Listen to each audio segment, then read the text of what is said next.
guys, just Nell popping in here, and I'm just going to show you guys how to start this Hexie cardigan today. So I'm going to start with a magic ring, but you can totally use that chain 3 or chain 2 method, whatever works for you.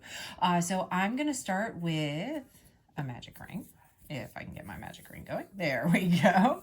I'm going to start with a magic ring, and I'm going to start by putting my first little cluster of 3 double crochets. So this sweater is built off of the Granny Hexie square. Well, it's not a square, it's actually a hexagon. So we're going to make it in the same way that we make a granny square. So everything is going to be built on these little clusters of 3 double crochets like I've got here. So we'll start with the 1, and then we need to build the corners. So every corner is going to get 2 chain stitches. So I'm going to put in 2 chain stitches, and then I'm going to put in my next little triplet of double crochets. And I'm going to do this a total of 6 times. So I end up with a total of 6 chain 2 spaces and a total of 6 triplet double crochets. So going all the way around just the same, there's my next little triplet of double crochets. I'm going to put that chain 2 for the corner, and I'm going to continue on to my next little triplet. So moving on from here and just continuing around until I have those 6 repeats of that sequence. And I'll meet you right back here to show you the next row. Hey guys, just Nell popping back in, and I just want to show you how to move on to that second round of your Hexie cardi. So as you can see, I have 6 little clusters of 3 double crochets separated by little chain spaces of 2. And as you can see, I've not quite pulled my ring all the way tight yet.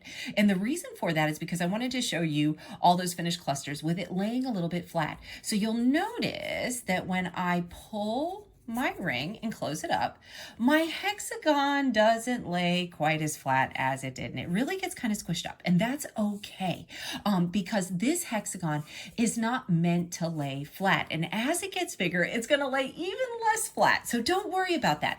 And I'll show you real fast what we're going to do with it. So, and as it gets bigger, this will become more pronounced. So what most people think they're going to do is they're going to fold those edges to meet. That's not going to give you the shape you want. So what you want to do is you're going to take the top corner and you're going to fold it to meet that bottom corner. And when it does, you'll see that it makes this great little L shape.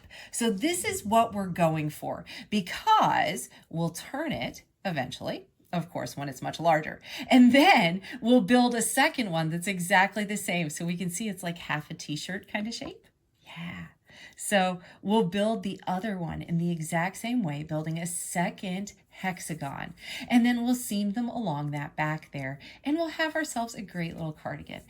So really easy to move on from here, guys, and don't worry about it if that magic ring kind of slides open. You can always pull it closed at the end, or if it bugs you, you can go on and close that up. So weave that end in and it'll stop opening for you. So I also, you guys know that I do not like to put in extra stitches. I don't like to waste yarn. So I'm actually going to turn my work, even though I am working in the round. And from here, I'm going to slip stitch into that chain space, that chain 2 space that's right there.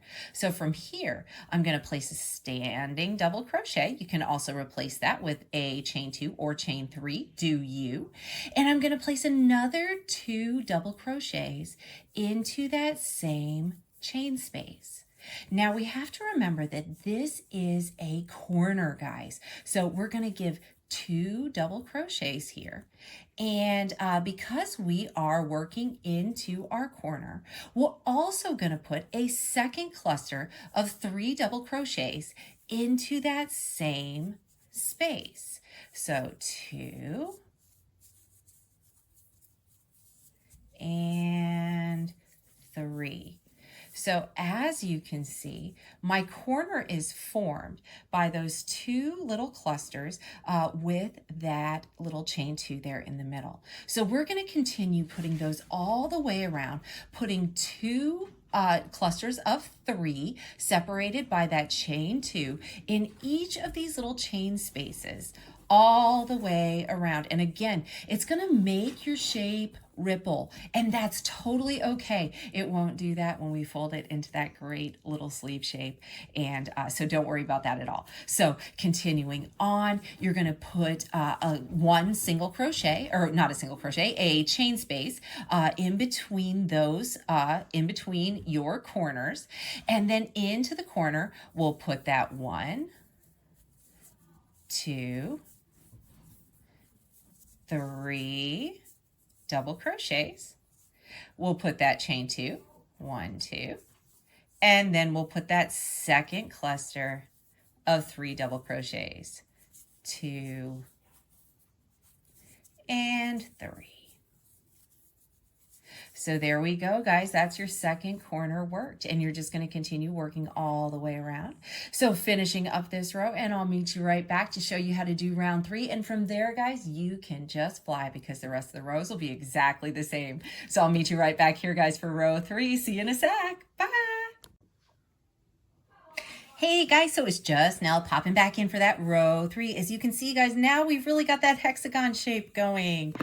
So this is just with 2 rows, and look how much it's already grown. This is a really fun, fast pattern, guys. And I want to show you too that you can really start to see that that kind of sleeve shape starting to emerge. If we turn our shape, so turn your hexagon so that you have a corner at the top and a corner at the bottom. You're going to take that corner at the top, meet the corner at the bottom, fold it in half, and let it do its kind of natural fold there. We can see how it's making that great little L shape. Oh, it's going to be so cute, you guys. So moving on to this next row. So again, like I said, even though we're working in the round, I actually like to turn on these because then you can just work right into that chain space that's already right there. You don't have to slip stitch across. You can totally do that alternatively if you prefer. If you do not want to turn your work, you can always just slip stitch across this little cluster of 3 double crochets, slip stitching into this next chain space and starting there. But honestly, I just flip that work right around, turn my work, slip stitch into this last chain space here, and whoops, goodness me, make my hands work today. There we go.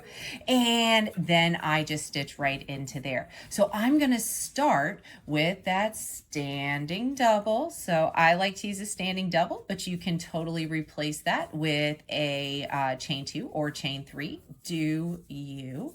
So I'm putting that little cluster of 3 double crochets there. And as you can see, I am not in a corner here, and I am between the corners. So that means that this space only gets 1 little cluster of 3. And then I'm going to chain 1 to bring me to the next corner. So there I am in the corner, and I can tell that the corners have 2 each. So if it's right there between the 2 that are V'd up like this, then you know you're in a corner. So I'm going to put my first cluster of those 3 double crochets. So there's 2 and 3. And now because I'm in a corner, remember corners get chain 2 instead of that chain 1. So I'm going to chain 2 between the clusters. And then I'm going to put that second cluster into that same space to form the rest of that corner. So there we go. We've got 1 and 2 and 3. There we go. So moving into that next space, my next space is between corners. See, I can see that there's just 1 below it. So that means that this is a chain 1. And I'm going to go right into this space here, this chain 1 space, and I'm going to put that 1 cluster of 3 double crochets. And then moving on, we'll place 1 chain to bring us to the next corner.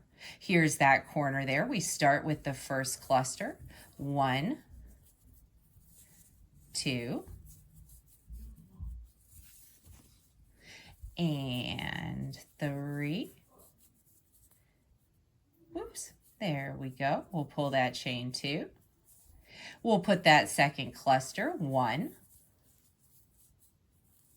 2, and 3. Putting that single chain to bring us to that next side stitch. And as you can see, guys, I'm just going to show you how it's kind of working up. As you can see, it is starting to make that piece ripple a little bit. Again, don't worry about that. It's not a big deal. The big thing on the hexie is just making sure that every corner gets those 2 clusters of those 3 double crochets with that chain 2 in between, and that any of those side spaces only gets 1 cluster of the 3 double crochets with single crochets in between. From here, you just keep working all the way around. You'll end up adding more and more side pieces each time, so each side will get an extra cluster. You'll always have the same number of corners. That won't change. If you have any questions, guys, if you get stuck or you're not sure what to do, or you're like, oh no, it went wonky, don't worry about it. Post pictures, guys. I'd love to help. You can do it. This is a super fun and easy pattern, guys. And the fun thing too is that this works with any yarn you want to use. So here, I'm using a sport weight here. But in the video that I made earlier, I was using a super chunky yarn here. I was using the ribbon yarn, and you guys, it looks so cool in the ribbon yarn. And let me just say that it works up super fast too. So don't let your choice of yarn scare you. Use what you want to use. Make yourself an awesome cardi and post pics. I want to see what you're making. I'll see you soon, guys. Bye.